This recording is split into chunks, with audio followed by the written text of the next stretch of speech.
Good morning, everyone. We're going to convene our program. If you could please take a seat and get your things together, we'll convene our program.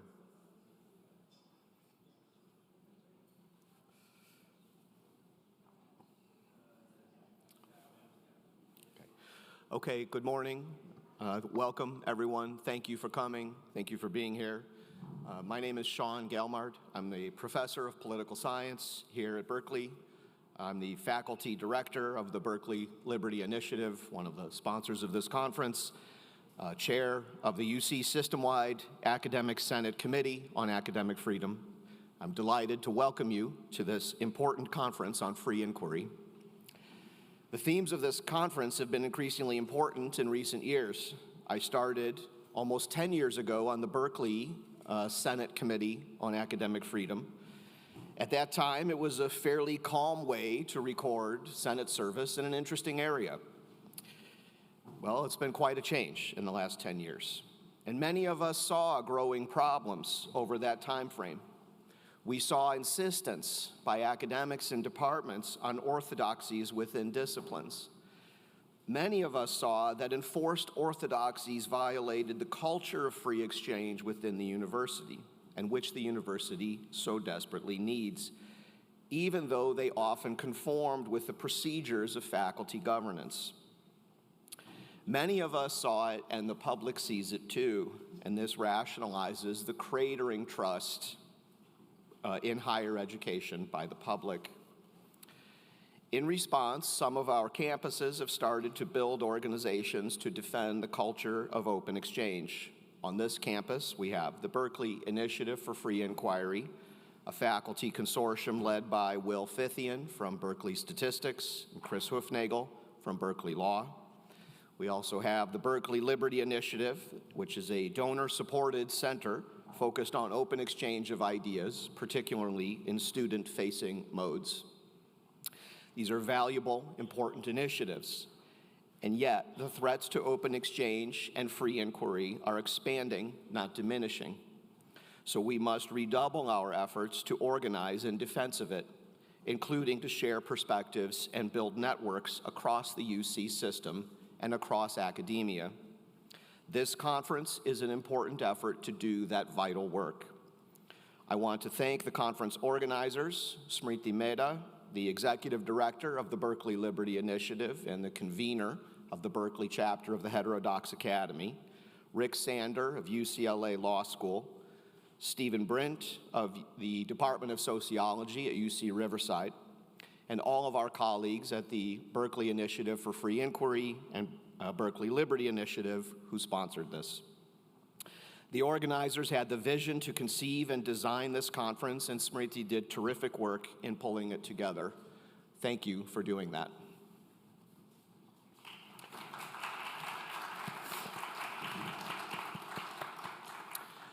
With that out of the way, I want to make one announcement, which is about parking. Right next to this building, there's a parking lot.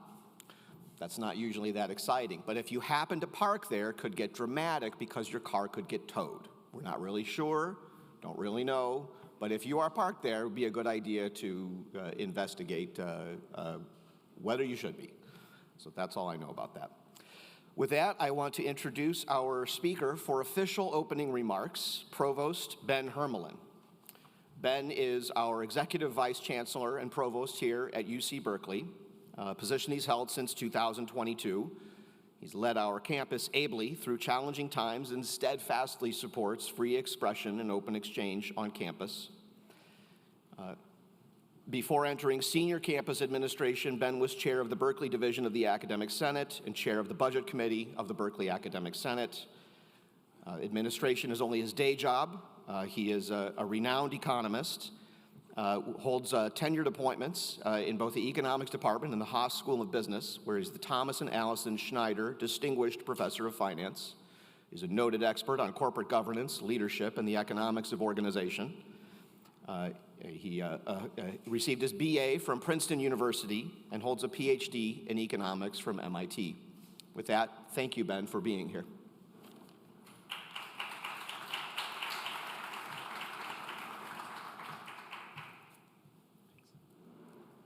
Well, thank you, Sean, for that gracious introduction. It's my great honor to offer some brief remarks to open the May Day Conference on Free Inquiry. I'd like to begin with a very old joke and then a quote, both of which I think are apropos of today's conference.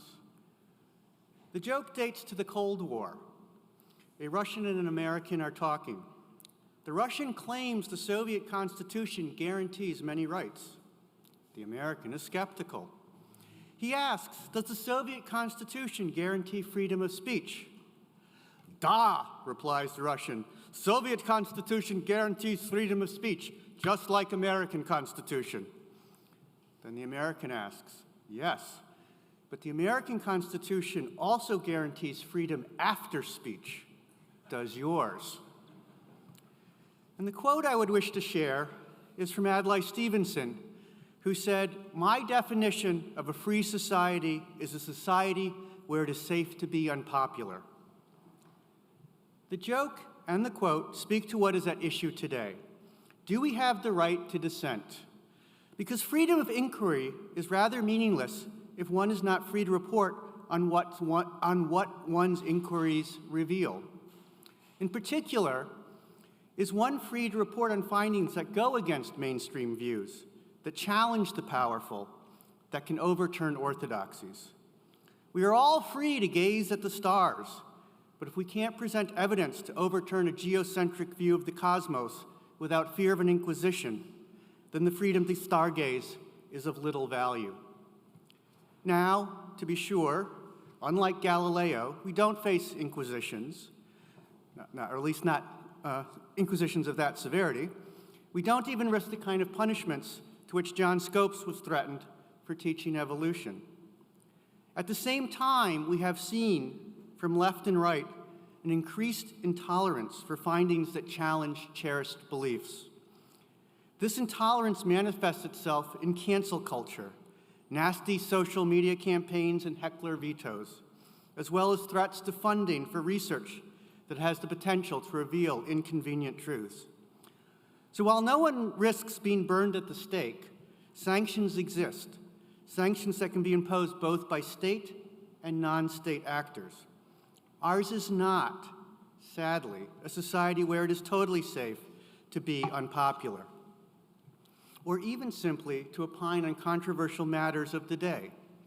And the situation is getting worse, not better. Given the many benefits that free inquiry provides society, benefits that are well known to all of you and that I therefore don't need to enumerate, why is free inquiry so challenged? You will hear from people today who've thought more about that question than I, so I will not presume to offer an answer. I will only note that this is a question of fundamental importance. Our ability to defend free inquiry is hampered if we don't know what drives its opponents. The next question is, how do we defend free inquiry? Again, you will hear from people more expert than I, so again, I will not offer a lengthy discourse. I will, though, say a few words. To my mind, the defense of free inquiry is a battle for hearts and minds. Such battles are battles of persuasion. As someone who has studied persuasion in my own research, as well as gained practical insights in my role as cat herder-in-chief, otherwise known as being the provost, I will offer a few bits of advice. Be humble. Humility is more effective than bombast. Telling someone that they should support freedom of inquiry because you're the expert will get you nowhere. Stress the concrete benefits. How are we better due to the results of free inquiry than if free inquiry hadn't been tolerated? Note what history teaches us. Those societies that have not tolerated free inquiry and dissent have stagnated. The cultural and scholarly richness of early China, or early Islam, for instance, was lost once orthodoxy came to dominate and innovation stifled. Lastly, remind people of another lesson of history. No one is truly free when there are those given to using power to suppress the freedom of anyone. Let me emphasize that last point. None of us can expect our freedom of thought, inquiry, and expression to be respected if we ourselves do not respect those rights for everyone, even those with whom we disagree. While we will, of course, while we are not, of course, going to hire flat earthers into our geography department or creationists into our biology department and so forth, we must be open to a range of views in areas in which the truth can reasonably be debated. Moreover, we must be generous in defining can reasonably be debated. For example, as an economist, I know that economic theory allows for the possibility that a good could be so inferior that its demand curve slopes up. At the same time, my knowledge of the empirical evidence leads me to believe firmly that there are absolutely no goods that have upward sloping demand curves. Demand curves slope down. And if you've ever seen me give a lecture in an economics course, I say that a lot.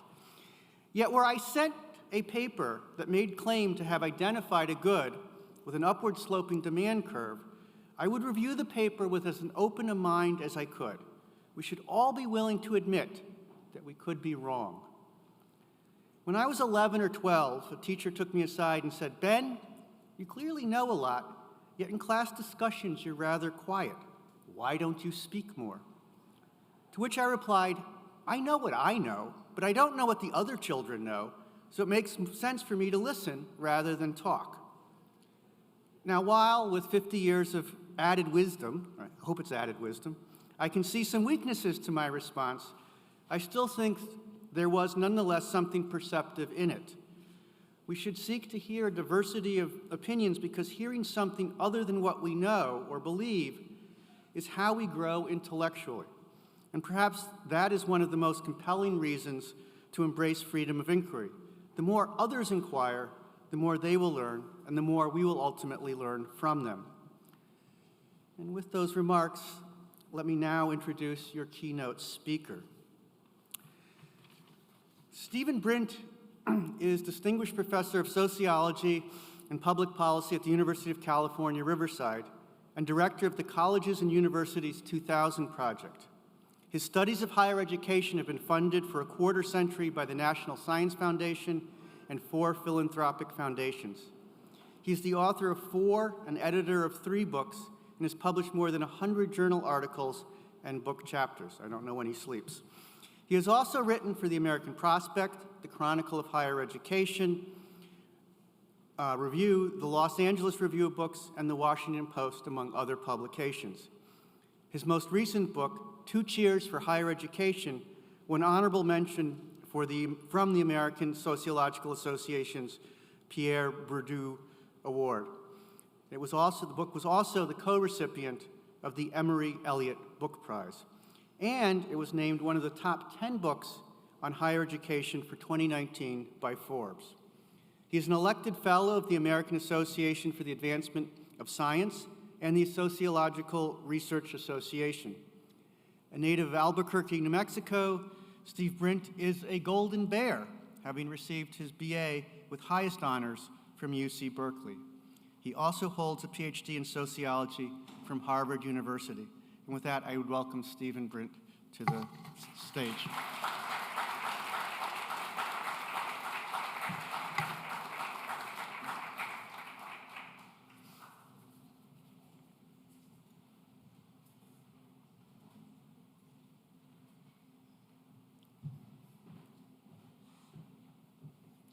Thank you. I'm sorry, I have to run to my next gig, but it will be a great speech. Yeah, thank you. And their comments are great.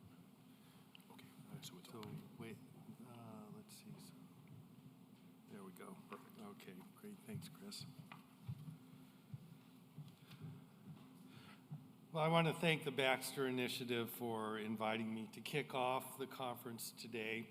I'm going to focus most of my remarks on what can be done given the unprecedented challenges that we face in universities. But I want to talk a bit about the Trump administration and about university leadership, the main protagonists of 2 of the panels today. So I'll start there. I want to start with the Trump administration. I'm probably not alone in feeling like a little more sympathy to diversity, equity, and inclusion policies after the attacks of the Trump administration, which have so often targeted racial and sexual minorities and feminist scholars. And I feel, in my view, that the excesses of DEI policies have led to some negative unintended consequences, which I'll talk about a little later. But in the big scheme of things, they seem more like a rash that flares occasionally compared to the body blows, the series of body blows the Trump administration has directed at universities in the last 100 days. As a refresher, this is a partial recall of what has happened under the Trump administration, paused research grant funding to the tune of $10 billion or so, sent a Dear Colleague letter to colleges and universities threatening federal funding for allowing race preferences, launched investigations at dozens of universities, reviewed research grants that investigate topics the administration does not approve of, capped indirect cost recovery at 15% in federal agencies, science agencies, detained students for First Amendment protected speech and attempted to deport international students and faculty who have participated in protests, revoked and then reinstituted thousands of international student visas, and fired nearly half of the employees of the Department of Education, and tried, of course, now is vowing to eliminate the department. You probably won't be able to see this, but this is this is a list of the words that the Trump administration is scrubbing websites and grants to make sure that they, accord with the administration. This list includes such red code words as accessible, belonging, community, equality of opportunity, men, women, people. So I think you can probably see that the arc of history bends towards justice, except when it doesn't. And so we have a very serious, issue before us with respect to the Trump administration. My studies of right-wing policy making in the states suggest that what happens is there are dramatic events that trigger much larger efforts to put forward a policy agenda that goes way beyond those events.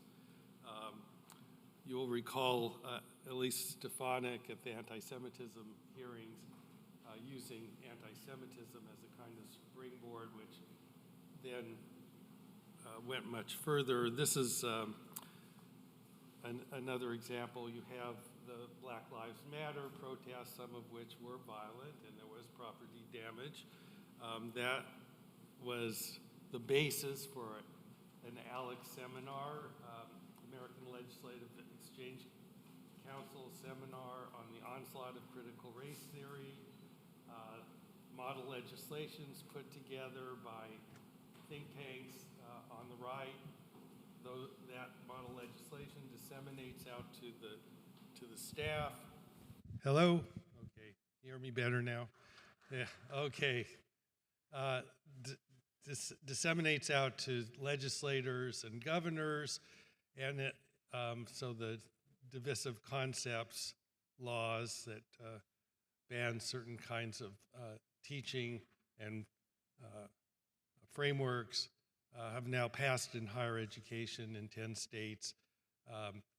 Anti-DEI policies have passed in 13 states. It really goes beyond CRT. And in the federal government, we now see the same playbook at work, but now federalized. And so you have the anti-Semitism as the springboard, also, I guess, DEI. And the idea is just make that word so toxic that it mobilizes people, and that provides an entree for far more extensive, in the case of the Trump administration, far more extensive policy changes. So the Heritage Foundation has used campus protests and others to talk about some of these things. Well, this is all brewing before on the right in the think tanks and American Foundation think tank and Heritage and Manhattan Institute and others. Here are some of the things that were being talked about well before the protests. Dismantling the Department of Education, rolling back Title IX, and eliminating references to gender and race in all legislation and regulations. Lot of talk about coming down hard on elite institutions. Jim Banks, who was then head of the Republican Study Group, is talking about launching investigations, and other people are talking about holding back funds from universities unless they comply. So all of this is brewing, and the springboard are the campus protests over Israel and Palestine. And there is a little bit of a question, I think, in people's minds. Why did they start with elite institutions, which after all have so much prestige and resources? And I think it's pretty straightforward. There's a lot of feeling of resentment towards those institutions because they have in the past been a thorn in the side of Republicans and the first Trump administration. There's also the thought, I think, that if you humble the elites, others will fall in line. And then, of course, there's the old Willie Sutton rule. Why do you rob banks? He was asked, and he said, well, that's where the money is. And so I think that's part of the issue, too. But all of this does present the possibility of this plausible scenario for the future, where you have endowments taxed up to 21%. That's a policy that's being circulated and will come up in Congress. Many more research grants disrupted and closed. Top scholars, already we're seeing this, pursuing opportunities abroad. International students thinking of other places to go. More international students deported for exercising their First Amendment rights. Large reductions, ultimately, in scientific and scholarly contributions, which, of course, have been a mainstay of the competitiveness of our country. So we're facing a future is unknown. It could be that it won't happen that way. President Trump has shown indications of pulling back sometimes when he gets pushback, but all of that could happen. And obviously, that's very troubling. I now want to talk a little bit about the university leadership. I think we can ask, should we criticize university leadership as contributing to the predicament that we find ourselves in? Sadly, I think the answer to that question is yes. And representation has been an issue in universities literally since the 1960s. And it's kind of ebbed and flowed. But shortly before the voters in California rejected affirmative action, you can see this quote from the sociologist Neil Smeltzer. The political forces in the nation are such that the march of diversification in universities will become an established fact, and with it, conflicts over legitimate culture cannot be expected to fade away.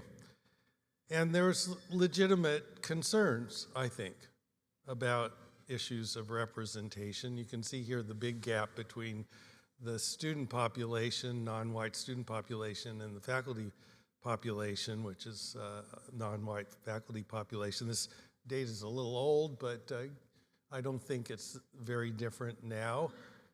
You can also see the decline of white high school students and the increase in non-white students. That's continuing. We have, of course, a majority minority population in California and several other states now. So when we talk about the diversity era, which is, I think, now passing in universities, when we talk about it, I think we should recognize that there were some positive developments. You had an upsurge of very interesting scholarship on the experiences and history of minorities and women. You had outreach and mentoring programs that I think did increase equality of opportunity. So there's some things that happened that I think were beneficial to the university. On the other hand, I think that there also were some wrong turns here. And maybe the most important wrong turn was that as representation continued to lag, and I'll say that university administrators, it's not just representation they were worried about. A lot of them felt like there's been this ugly history in the United States around race, and we really need to do something about it. They also aligned with the California Democratic Party and other Democratic parties in blue states, so the coalition strategy was consistent. The checking of trends and disparities also fits the bureaucratic mode, and so it made it easy for the bureaucracy to incorporate. But what happened was there was a constant upping of the ante. As representation continued to lag, more and more programs and more intensity around this issue.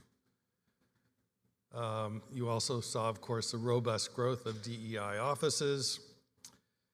And I think there is something of an administrative activist alliance that occurred in many of our universities, so that you had indirect support for a politics of suspicion towards whites and men,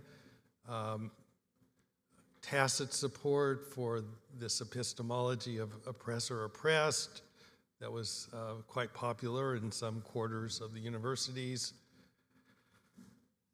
And so these were wrong turns, in my opinion, and have contributed, to where we are now. It's not the only thing. There are much larger forces at work of demographic change, economic insecurity, political deadlock.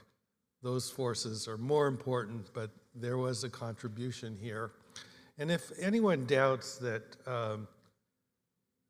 there was this effort to make diversity, equity, and inclusion co-equal with academic excellence, at least in the University of California and probably in other places as well, I would recommend that you read the book by Susan Carlson, who was a point person in University of California Office of the President as Vice Provost for Academic Personnel and Programs.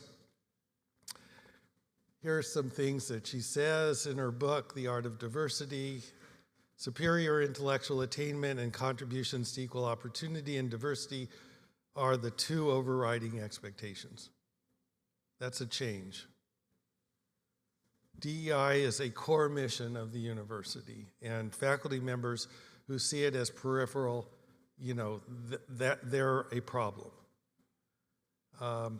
She organized seminars of faculty from all and staff from all of the campuses where they talked about microaggressions, implicit bias, but also white supremacy. You can look in her book. In 2014, there's discussions at UCOP about that. So here's a timeline of what happened in the University of California. And of course, we're the vanguard, I guess, in California, but many, many other universities followed a similar path. The regions start to focus on historically excluded populations. In a statement in 2007, you have intolerance reporting forums. You have these roundtables that I mentioned in 2012, mandatory diversity statements 2014, first DEI administration 2014, contributions to diversity and or merit evaluations 2015, advancing faculty diversity initiatives to hire more people. And I think it's not just a socio-demographic. Part of the problem is that there was a demand also for ideological conformity in many of these searches. And I think that was a particular problem.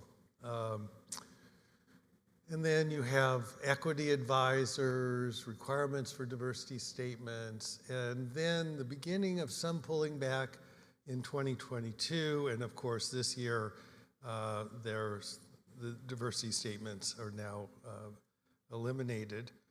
So tide is turning a bit. What UC and other like-minded institutions of higher education didn't take into account was that some of the actions they were taking were also feeding a very upset opposition. People on the right, people who watch Fox News, and those left out of the university's circle of concern.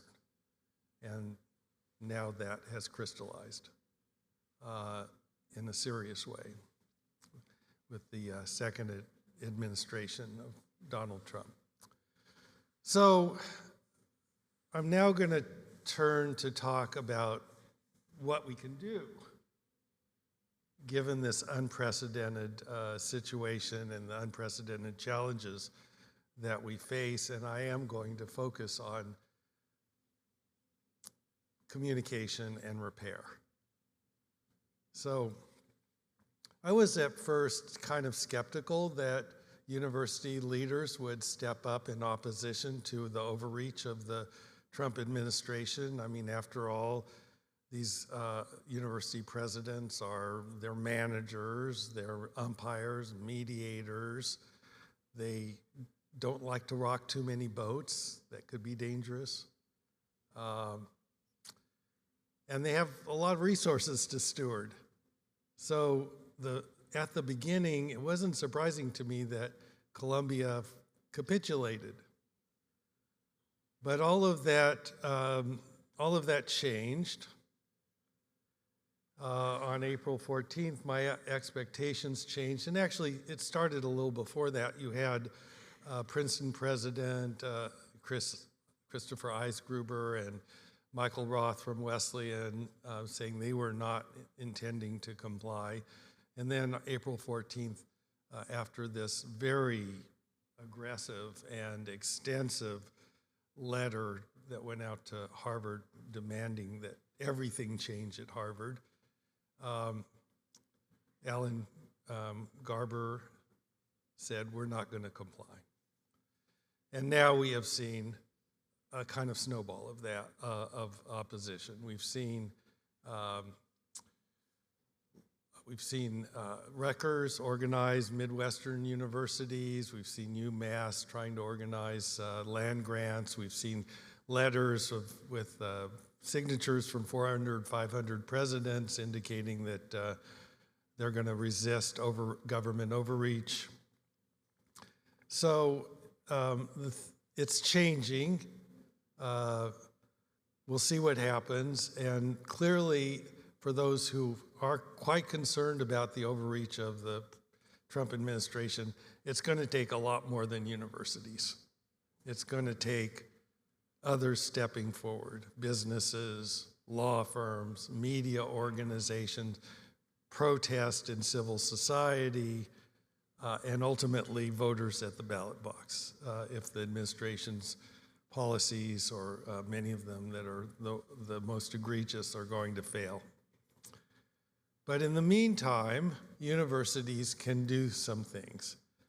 And I'm going to talk about what I think they can do.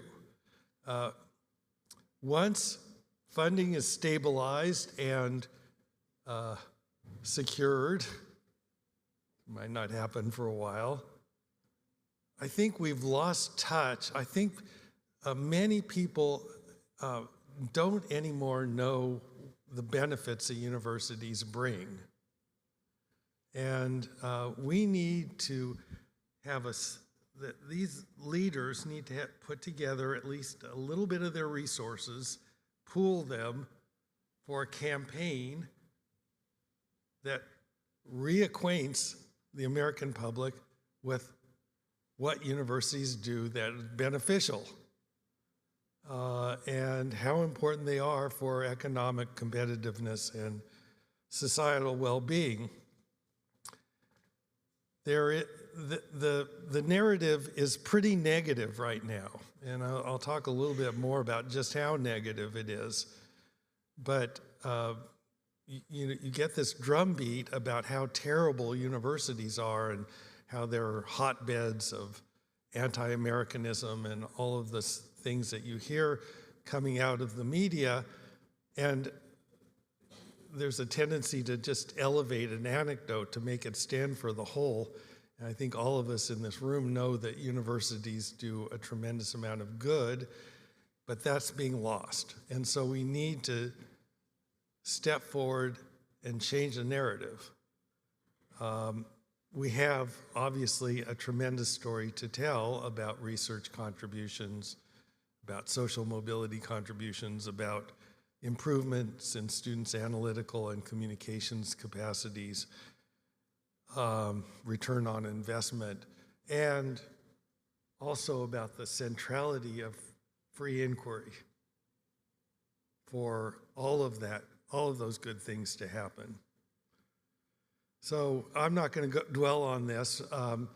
All of you are aware of many of the research contributions of our universities, but I bet some of you don't know that UC scholars have invented metal sleeves for freeways so that they don't fall down in earthquakes, flame retardant clothing for firefighters, the barcode, the wetsuit. There's a lot of practical things in addition to things we're aware of about CRISPR and quantum computing and so forth. And so that story is obviously being lost in the hubbub about the terrible things of universities. Here's just a few other things, some graphs about mobility and return on investment and improvements in critical and analytical thinking for students who go to college. So we have got a tremendous story to tell that's not being told aggressively enough at this point. And we need a publicity campaign with top talent to go out there on the YouTube and social media and other media to tell that story repeatedly. One feature of this that needs to be a feature of it is the absolute essential contribution of free inquiry to everything that we do. It's impossible to have a real university, the creativity, the critical thinking, without free inquiry. And of course, the canonical case here is of Germany after 1932. Before 32, Germans are dominating the Nobel Prizes. U.S. is starting to catch up already, but after 32, with the emigres coming over and the people they train, especially, the U.S. vaults ahead and now is winning 70% of the Nobel Prizes. It's also the case that every single society that is doing important scientific work, and I would add scholarly work in social science, humanities as well, are places that have climates of at least relatively free inquiry. China's the exception, but it's only a partial exception because a lot of the people in China have been trained in places like the United States in that climate of free inquiry. And they have incentives to bring them back to China, but every other country on this graph is a free inquiry place. So conformity just doesn't work in universities. It doesn't create the kind of environment that is productive of research and also of teaching excellence and mentoring excellence. Everything that we do, I think, depends on it. Okay, the other thing, besides communicating and besides supporting the leaders who are standing up to overreach, is to address, this is the reform part, and this is the end of my remarks. We have things we have to repair. And this is how far public confidence in higher education has fallen in just a decade. And among Republicans, it's at 18%. But it's falling among Democrats as well. So it's clear that there's a big distrust out there in the public. And since we say that we're there to serve society, this is a problem. This is a big problem, and it's part of why we're in the dire straits. So these are the main sources of public displeasure, and I think we can do something about at least two of them. The third one, we can't accede to completely, or not. It's a problem, but we can do something about cost.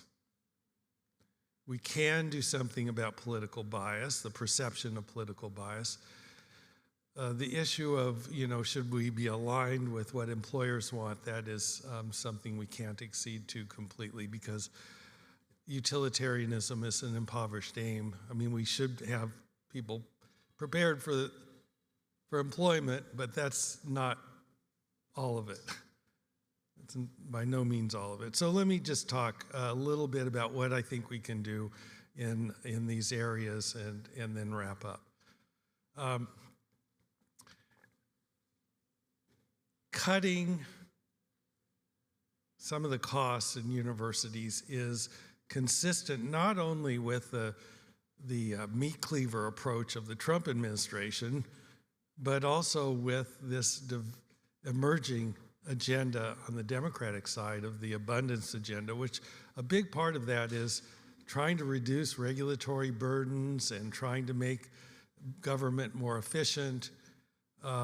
This graph is of the different employment categories in the university, and you can see that people classified as senior management and senior professionals, staff people, are twice as large as the instructional faculty, and the staff is 9 times as large as the instructional faculty. We're down at 10,000, senior managers almost 20,000. Where are some places where we might be able to cut and therefore either put that money into better teaching, or I don't think we'll reduce tuition, honestly, but at least beef up what we do in other domains. There's a huge regulatory burden. for looking at international students, admissions, course curricula, IRB. My rough estimate, and don't hold me to it, is that University of California spends $500 to $750 million in regulation, compliance with regulation. I think that we should be able to make a pact with the help of federal and state government that we're going to reduce that by 10 or 15% over several years. Democrats have often been interested in this, just as Republicans have been interested in it. It seems like it's possible to me. That's a huge amount of money that's going for regulation and compliance with regulation. Another place, I believe, and some of you may disagree with this, that we could look is student affairs, which is just a huge operation on most of our campuses. And it's also a site in which the sort of social justice ideology tends to be extremely intense. I think we could probably cut back in student affairs. They also defer students from thinking that the main purpose of education is actually education. So these are the folks that give tours and run campus events and are resident assistants in dorms and so forth. And at the very least, what needs to happen is they need to be oriented that the main values at the university are academic excellence, intellectual or viewpoint diversity, constructive disagreement. They're getting none of that now. New faculty and graduate students could use that kind of onboarding as well. I don't think they're getting it. So I think there are places that we can pull back, and I think the public would like that. And I don't think it would hurt us. I mean, some of these functions obviously are very important, and you have to do serious study to find out where cuts can be made, but they can be made. With respect to political bias, again, I do not like the chainsaw or meat cleaver approach of the Trump administration. I think that's a terrible way.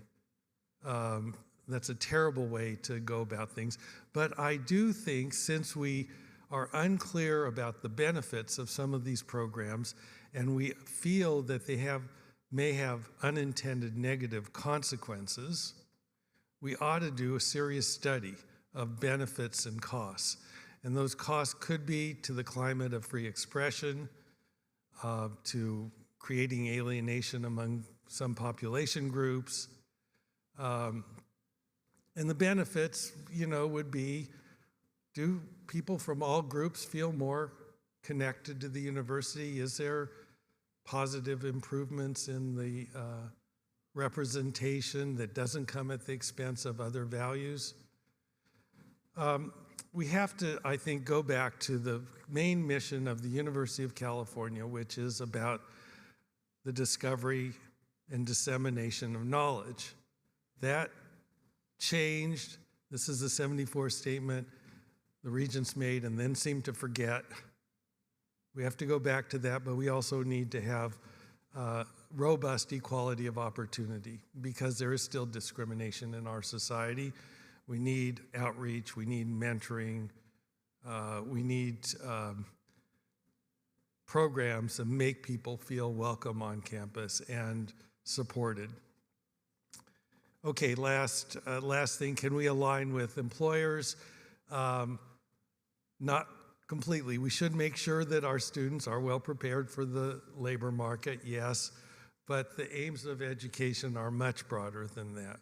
We have to help people learn how to think well and how to have good judgment, and that requires challenging intellectual work, challenging texts, challenging problems to solve. And so, yes, let's help people be well prepared, but let's also communicate the broader aims of education. And for those faculty who are not currently helping students expand, but are rather narrowing their capacities, let's try to elicit better teaching from those folks. Okay, so what is to be done? Support, organize and support those who are standing up against government overreach. Communicate what universities are doing well, the importance of them to our society and to our economic competitiveness. Reform what needs to be reformed. And, make sure that we use our own freedoms well and practice them. So it's a time for universities to organize for collective action, to communicate what they do well, to repair what they don't do well, and to face the unprecedented challenges of our time with resolve and resilience. Thank you.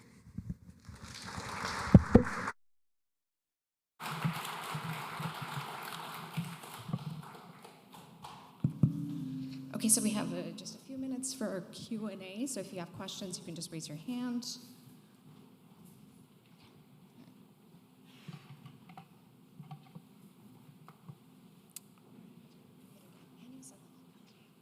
I see a hand out there. So I will read to you just a very tiny passage from the Harvard president's letter, actually, in response to Trump. Jeopardizes the prospects of children to survive cancer, battlefields, our soldiers on the battlefield, infectious disease, global technological advances, risking America's position as a global leader in innovation. I also noticed a slide that you put up about what's great about the university.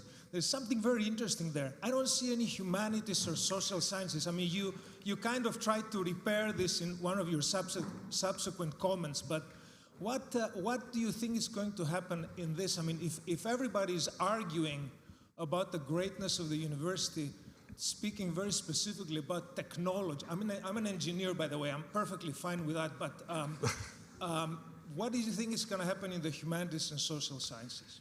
Well, I think the humanities and social sciences make many contributions too, and they don't get as much attention, but we have had tremendous contributions in social science, the field I know best, transaction cost economics, psychology of happiness, predictions of the fall of empires. They just go on and on. Things that social scientists have contributed, humanists too. And I think we have to, see that these splashy things that we can put on our websites are only part of the experience. For many students, studying a poem in a dark room changes their lives and gives them a new perception about their world or themselves, and you can't really get that through a chat bot. So the humanities have made many contributions. Michelle Saltzman is here. She's a historian of ancient Rome, and she has an entirely new theory about why Rome fell, which has changed our way of thinking. And so that's just one example of many. I do think there's a possibility that the humanities, and to a lesser degree the social sciences, will be more under attack, but we should defend them. They make valuable contributions to improving the way people think and can write, their judgment, and also they make important research contributions. So I'm ready to go to the barricades for social science and humanities also. Thank you. Yeah, so I'm Susanne Lohmann from UCLA. So I have two comments. One is you spoke of a publicity campaign. Of course, if marketing people, or think of the university, it has students for 4 years and we are teaching them daily, right? Why wouldn't the quote-unquote marketing campaign be with our students? If we were teaching better, then the students would then go out in society and think that the university is actually doing something, right? So it seems like that's the way to go. And this is, so I teach a lot of undergraduate students, and I've found over and over again that students say, oh, I have this dream college, UCLA, but then when they're actually there, the teaching is actually quite disappointing. Or community college students come, and then once again they are disappointed. And there's sort of a little bit of a tendency, like in the old Soviet Union, when, what was it again, we pretend to pay them, they pretend to pay us, we pretend to work. There's sort of a sense in which we pretend to teach them, and they pretend to learn. So I think there are some real problems in the education enterprise. And the other thing is that when you were showing all this STEM stuff, but this point here that what are the social sciences and humanities contributing? Well, I think to a disproportionate degree, we are contributing students who go out into society, right? So our thing is also research, but I think primarily actually the training of undergraduate students. And so if we're weak on that, then that might be part of our problem. And then the other point I want to make is that free inquiry is not just about research and teaching, but also about university governance. And the Perry Link case is an example where someone was on a committee contributing a university governance argument and then got slammed for it. And so I think we need to say that in the university we have, on the one hand, university administrations that are focused on legal liability, and then they want to prevent people from saying certain things on recruiting committees or in other kinds of consultations because that might create legal liability. But I think we really need to also say free inquiry is about university governance, not just research and teaching. Yeah, thank you, Suzanne. So I'm an empirical social scientist. I'd like to see more of the facts about how bad a job, as you say, we're doing in the classroom. I think there's a lot of variation there. I think it's a two-way street also.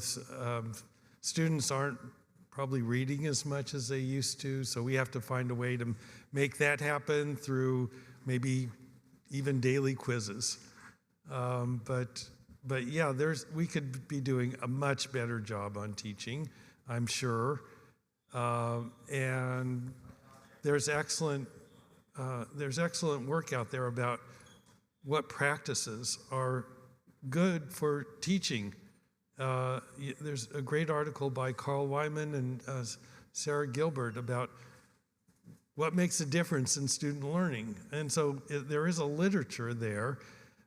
I guess part of the issue would be to try to help our colleagues draw on it.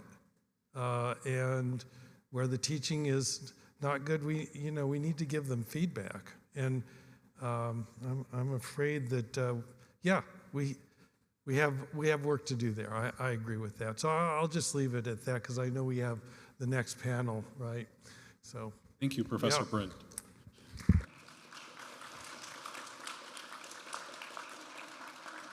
If you have not read Professor Brint's essay, Is the University of California Drifting Towards Conformism? I strongly recommend you do so. It's in the Center for Studies in Higher Education website. I'm Chris Hufnagel. I'm a teacher